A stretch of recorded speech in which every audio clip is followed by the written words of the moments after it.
I am Saiful Islam, Assistant Teacher, English, BRRI High School. Dear students, welcome to English class.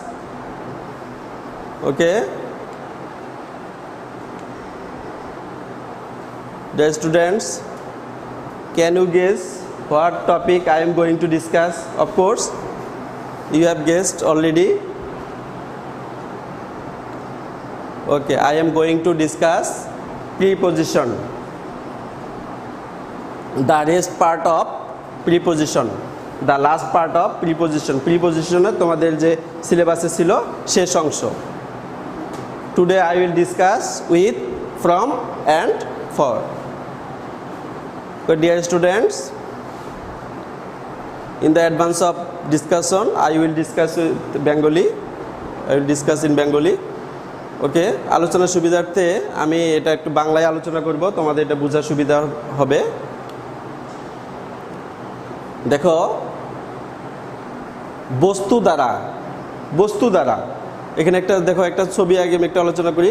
একটা chart দেওয়া হয়েছে এবং কিছু picture দেওয়া হয়েছে। তোমরা অবশ্যই কি করবে, পূর্ববর্তী ক্লাসে বলেছি এই চার্টটা মুখস্থ করবে এবং পিকচারগুলো মনে রাখবে এবং খাতায় লিখে প্র্যাকটিস করবে। ওকে, দেখো বস্তু দ্বারা, হ্যাঁ, আমরা এর আগে ক্লাসে আলোচনা করেছি ব্যক্তি দ্বারা যদি হয় তাহলে সে হবে কি বাই, কিন্তু যদি বস্তু দ্বারা তাহলে বস্তু দ্বারা যেমন উদাহরণ দিয়েছি দেখো, সাবিহা রাইটস, এটা এস হবে রাইটস উইথ এ পেন, তাহলে সাবিহা কলম দ্বারা লেখে। তাহলে এখানে পেনটা কিন্তু একটা বস্তু, তাহলে যদি বস্তু দ্বারা কোনো কিছু কাজ করা হয় তাহলে আমাদের কি হবে, উইথ হবে। যেমন যদি বলো আমি চোখ দিয়ে দৃশ্যটা দেখতেছি, তাহলে চোখ একটা বস্তুর মধ্যে পড়ে, একটা উপাদান, একটা পার্ট অফ দ্য বডি। তাহলে এখানেও তোমার কি হবে, উইথ হবে। এখানে অনেক প্র্যাকটিস আছে, সেগুলোর মধ্যে ক্লিয়ার হয়ে যাবে। দেখো একটা ছবি দেওয়া আছে, পাতা ছাড়া গাছের একটা ছবি, একটা গাছের ছবি। তাহলে একটু দেখো, আমরা যদি এখানে নোটা না থাকতো, এখানে নোটা যদি না থাকতো তাহলে আমরা উইদাউট ব্যবহার করতে পারতাম। তাহলে যদি এরকম নেগেটিভ সেন্টেন্স হয় তাহলে আমরা কি করব, উইদাউট ব্যবহার করব না, উইথ হবে। তাহলে আমরা বুঝতে পারলাম উইদাউট মানে হচ্ছে ব্যতীত বা ছাড়া। তাহলে উইদাউট এবং নেগেটিভ সেন্টেন্স এবং উইথ সেম, একই ব্যবহার। এরপরে আরও অনেক প্র্যাকটিস আছে। যেমন আমি একটা কাপড় ছাড়া বালককে দেখলাম, তখন তোমার কি বসবে, উইথ বসবে। হ্যাঁ, আমি ছাত্রছাত্রী ছাড়া একটা বিদ্যালয় দেখলাম, তখন তোমার উইথ বসবে। তাই বলছে নেগেটিভ সেন্টেন্সে ছাড়া বোঝাতে উইথ বসে।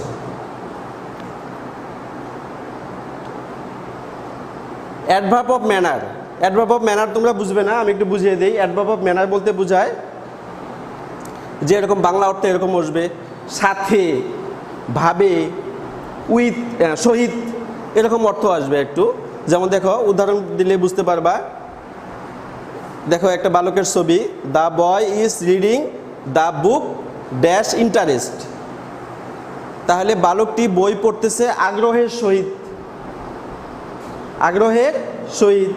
আরেকটা উদাহরণ দিব আমি এমনিতেই। দেখো, আমার বাবা সংসার চালায় কষ্টের সাথে, আমার বাবা সংসার চালায় কষ্টের সাথে। তাহলে হবে উইথ ডিফিকাল্টি। হ্যাঁ, আচ্ছা, আমি আজকের দিনটা পার করলাম সুখের সাথে, কষ্টের সাথে, আগ্রহের সাথে। তাহলে যে এরকম, এটাকে বলা হয় অ্যাডভার্ব অফ ম্যানার। আমি লিখতে ভুলে গেছি, তোমরা একটু লিখে নিবে, সাথে বা সহিত বুঝাতে। তাহলে তোমার কি হবে, উইথ বসবে। কষ্টের সহিত, হ্যাঁ, সুখের সাথে, এরকম বুঝাতে তোমার উইথ বসবে। এই জন্য এটাকে বলা হয় অ্যাডভার্ব অফ ম্যানার। তাহলে অ্যাডভার্ব অফ ম্যানার তোমরা ষষ্ঠ শ্রেণীর স্টুডেন্ট হলো, আমি বুঝিয়ে দিয়েছি যে অ্যাডভার্ব অফ ম্যানারটা আসলে কি, আগ্রহের সহিত, ওয়ালা বুঝাতে। এই জিনিসটা তোমাদের অনেক সমস্যা হয়। সাধারণত এই জিনিসটা তোমরা বুঝো, সাথে বস্তু দ্বারা, এই দুইটা জিনিস আমি তোমাদেরকে সহজেই বুঝাতে পারি, কিন্তু এই জিনিসটা একটু তোমাদের আমি দেখছি এটা ঝামেলা হয়। আমি অন্য অন্য শিক্ষকদের সঙ্গে আলোচনা করেছি যে ওয়ালা জিনিসটা যে কি তারা ছাত্রছাত্রীদেরকে সহজে বুঝাইতে পারে না, এই জন্য আমি কিছু উদাহরণ এখানে সেট করেছি। দেখো, তুমি যদি বলো আমি ওই যে একটা লোক, ব্যাগওয়ালা লোকটি আমার বাবা, তোমার বন্ধুকে দেখতেছ, ওই যে দেখো একটা লোক যে ব্যাগওয়ালা, ব্যাগ ধরে আছে, ব্যাগওয়ালা লোকটি আমার বাবা, ঠিক আছে? ওই যে দেখো একটা লোক একটা ক্যাপ পরে আছে, ওই ক্যাপওয়ালা ছেলেটি আমার ভাই। হ্যাঁ, দেখো আমি একটা উদাহরণ দিয়েছি এখানে, the shirt is with 2 pockets, 2 পকেটওয়ালা শার্ট, 2 পকেটওয়ালা শার্ট। হ্যাঁ, ক্যাপওয়ালা মানুষটি, ব্যাগওয়ালা মানুষটি, এরকম। হ্যাঁ, নীল চোখওয়ালা মানুষ। হ্যাঁ, এরকম বুঝালে তোমার কি বসবে?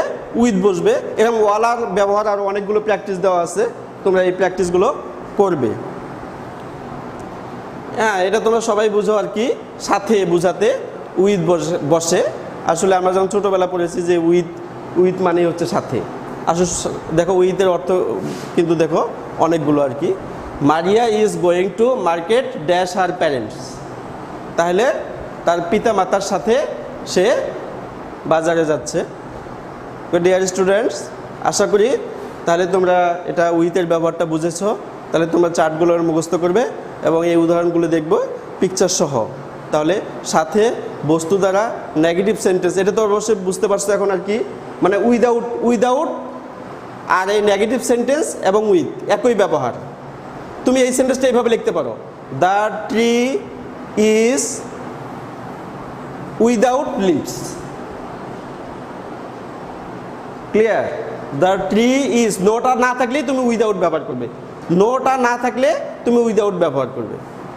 আর এই জিনিসটা তোমাদের একটু মাথায় একটু কম হয়, কম বুঝতে পারো একটু। দেখো তাহলে আমি আবার একটু উদাহরণ দিব যে যে যে কি ওই লোকটি কি আনন্দের সাথে বই পড়ছে, ওই লোকটি আনন্দের সাথে ঘুরে বেড়াচ্ছে, এরকম সাথে, শহীদ, এরকম বুঝালে তোমাদের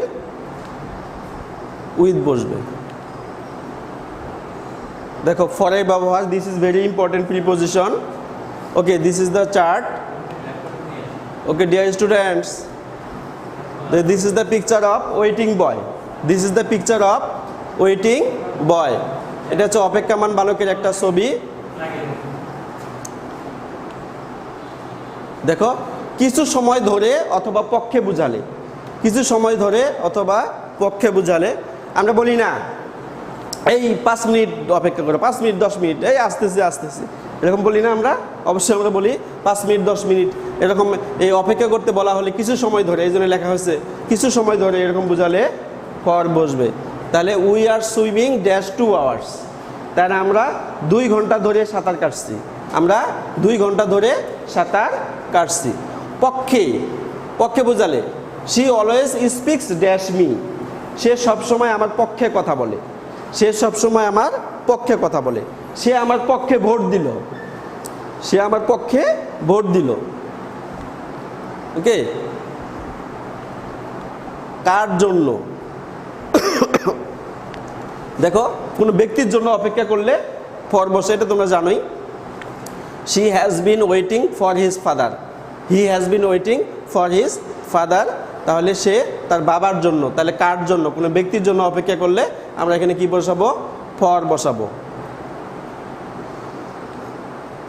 ওকে, কোনো কিছুর জন্য, তাহলে এটা হচ্ছে ব্যক্তির জন্য আর এটা হচ্ছে বস্তুর জন্য। তাহলে দেখো she was walking dash a job, she was walking dash a job for a job, সে একটি কাজের জন্য হাঁটছে। এই জিনিসটা একটু তোমাদের একটু ঘুরপাক খায়। দেখো কোনো কাজ বা কোনো কিছুর উদ্দেশ্যে বুঝালে, উদ্দেশ্যে একটু স্পেলিংটা ইয়ে আছে, ঠিক করে নাও। আচ্ছা, মাইশা স্টার্টেড ফর ঢাকা, তাহলে মাইশা ঢাকার উদ্দেশ্যে রওনা হলো। তোমরা বলো না যে আজকে আমি লন্ডনের উদ্দেশ্যে রওনা হব, আজকে আমি ইন্ডিয়ার উদ্দেশ্যে রওনা হব। হ্যাঁ, এরকম বলো, কিন্তু আজকে আমি রংপুরের উদ্দেশ্যে রওনা হব, তাহলে এরকম এই যে কোনো কাজের উদ্দেশ্যে বা কোনো জায়গার উদ্দেশ্যে এরকম রওনা হলে তাহলে তোমার কি বসবে? ফর বসবে। জিনিসের দাম নির্দেশ করতে, আমি এর আগে আলোচনা করেছি জিনিসের দাম নির্দেশ করতে ফর বসে। এর আগে আলোচনা করেছি যে কি জিনিসের দাম নির্দেশ করতে অ্যাট বসে। কি বসে? জিনিসের দাম নির্দেশ করতে অ্যাট বসে। কিন্তু এখানে আবার দেখো লেখা আছে জিনিসের দাম নির্দেশ করতে ফর বসে। তাহলে তোমরা এটা মনে রাখবে, যখন কস্ট কথাটা থাকবে, COST, কস্ট কথাটা থাকবে, তখন তোমরা শুধু অ্যাট ব্যবহার করবে, আর বাকি সব জায়গাতেই ফর ব্যবহার করবে। কি বললাম বলো দেখি? যখন কস্ট দ্বারা জিনিসের দাম নির্দেশ করবে তখন অ্যাট, কস্ট দ্বারা জিনিসের দাম নির্দেশ করবে তখন অ্যাট, আর বাকি সব জায়গায় তুমি ফর বসাবে। যেমন she has bought a shirt for 300 টাকা, সে 300 টাকার বিনিময়ে সে শার্টটা কিনেছে। আমি 5000 টাকা দিয়ে একটি মোবাইল কিনেছি, তাহলে I have bought A mobile for 5000 টাকা। এখানে আমরা অ্যাড ব্যবহার করব না, এখানে আমরা ব্যবহার করব ফর। তাহলে তোমাদের জিনিসটা কিন্তু এখানে একটি কী ছিল? একটা সমস্যা ছিল, এটা আমি সমস্যাটা সমাধান করে দিলাম যে দাম নির্দেশ করতে অ্যাটও ব্যবহৃত হবে, দাম নির্দেশ করতে আবার ফরও ব্যবহৃত হবে। ওকে, ফ্রম হতে, হ্যাঁ থেকে, এটা তোমার খুব সহজ জিনিস, তোমরা সবাই বুঝে দেখো। হতে থেকে, যে আমি লন্ডন থেকে যাত্রা করলাম, হ্যাঁ, তাহলে দেখো she came dash London, she came from London. কোনো জায়গা বা সময় হতে দূরত্ব, আমরা বলি না যে রংপুর থেকে ঢাকার দূরত্ব 300 কিলোমিটার, আমার বাড়ি থেকে স্কুলের দূরত্ব 2 কিলোমিটার, এভাবে বলে কি না? তখন তোমার ফ্রম ব্যবহৃত হবে। দেখো Rangpur is 300 kilometre from Dhaka, Dhaka থেকে 300 কিলোমিটার দূরে। পার্থক্য বোঝাতে, কি বোঝাতে? পার্থক্য বোঝাতে কি বসবে? ফ্রম বসবে। যেমন the two sisters are different from each other, দুই বোন একে অপরের থেকে কি আলাদা, দুই ভাই একে অপর থেকে আলাদা, দুটি শহর একে অপর থেকে আলাদা, এরকম বোঝাতে ফ্রম বসবে। আবার দেখো this is the picture of milk, this is the picture of butter. তাহলে এক জিনিস থেকে আর এক জিনিস, কি বললাম বলো দেখি? এক জিনিস থেকে আর এক জিনিস যদি তৈরি হয় তাহলে ফ্রম বসে। তাহলে তোমরা বলতে পারো স্যার আপনি তো অফের ব্যবহারে বলছিলেন যে স্যার এক জিনিস আর এক জিনিসের তৈরি, কিন্তু ওটা হচ্ছে ভিন্ন, ওটা হচ্ছে এক জিনিস আর এক জিনিসের তৈরি, এটা হচ্ছে একটা জিনিস হতে একটা জিনিসের তৈরি। আমি অফের ব্যবহারে বলছিলাম যে এই বেঞ্চটি কাঠের তৈরি, এই আংটিটি সোনার তৈরি। যখন এরকম অর্থে ব্যবহৃত হবে যে জিনিস একটা, উপাদানও একটা, তাহলে তুমি কাঠের তৈরি, তাহলে তোমার দেখো বেঞ্চ কিন্তু কাঠ দিয়েই তৈরি। যেমন স্বর্ণ, তাহলে স্বর্ণতে তোমার দেখো এবং আংটি, তাহলে তুমি যদি বলো এই আংটিটি স্বর্ণের তৈরি, তাহলে একটু ভালো করে বুঝো ওই আংটিটাতে কিন্তু কি আছে? স্বর্ণ আছে। এই বেঞ্চটাতে কি আছে? কাঠ আছে। তাহলে যে জিনিসটা তৈরি করবে ওই উপাদানটা যদি ওই জিনিসে থাকে তাহলে অফ হবে, আবার যদি ওই উপাদানটা যদি অন্য কিছু চেঞ্জ হয়ে যায় তাহলে তোমার ফ্রম বসবে। যেমন দেখো মিল্ক থেকে বাটার হয়েছে, মিল্ক থেকে বাটার হয়েছে, তাহলে কিন্তু কি উপাদানটা চেঞ্জ হয়ে গেছে, হ্যাঁ? তাহলে এরকম বুঝালে কি বসবে? ফ্রম বসবে। আচ্ছা, তাহলে ওকে ডিয়ার স্টুডেন্টস, তাহলে এটা ভালো করে তোমরা একটু দেখে নাও এবং লিখে নাও। আমি একটু হোমওয়ার্ক আলোচনা করব। দেখো এখান থেকে আমি একটু আলোচনা করব। She Katz the Apple dash x, তাহলে তোমরা বুঝে গেছো বস্তু, এটা হচ্ছে কি এক্স একটা কুড়াল, একটা বস্তু, তাহলে বস্তু দ্বারা হলে বাই হবে না উইথ হবে? অবশ্যই কি হবে, উইথ হবে। তারপর দেখো, it is a coat dash two pockets. হ্যাঁ, তাহলে 2 পকেটওয়ালা কোট, তাহলে এখানে উইথ হবে না, ফর হবে না ফ্রম হবে, অবশ্যই উইথ হবে। বর্ণ কামস ড্যাশ ঢাকা, তাহলে সে ঢাকা থেকে আসে, তাহলে অবশ্যই এখানে কি হবে, থেকে, থেকে বুঝলে কি হবে, ফ্রম হবে। My students read book much interest, তাহলে দেখো আমার ছাত্রছাত্রীরা বই পড়ে অনেক আগ্রহের সহিত, অনেক আগ্রহের সহিত, তাহলে ওই যে adverb of manner, adverb of manner হলে উইথ হবে। এই পেজ আসো, এ দেখো একটা দাম নির্দেশ করছে, she has bought a shirt dash 300 টাকা, তাহলে ড্যাশ, তাহলে দাম নির্দেশ করলে কি হবে, ফর। তাহলে এটা স্থানের দূরত্ব, স্থানের দূরত্ব হলে কি হবে, ফ্রম। এটা হচ্ছে সারা, নেগেটিভ সেন্টেন্স সারা, এটা উইথের ব্যবহার, মনে আছে? আচ্ছা, তাহলে এটা হবে উইথ। দেখো এই যে ফরের ব্যবহার, এটা পক্ষে বুঝালে, পক্ষে পক্ষে পক্ষে বুঝালে ফর বসবে। লোকজন আমার পক্ষে ভোট দেয়, ভোট দিল, লোকজন আমার পক্ষে ভোট দিল, তাহলে এটা হবে ফর। ওকে, এই যে my father Leeds his life dash a great great difficulty, তাহলে এই যে অনেক কষ্টের সাথে, অনেক কষ্টের সাথে, অ্যাডভার্ব অফ ম্যানার উইথ বসবে। Okay, dear students, thank you. Please watch the video and I hope that your preposition problem will be solved. Okay, thank you. See you again in the next class.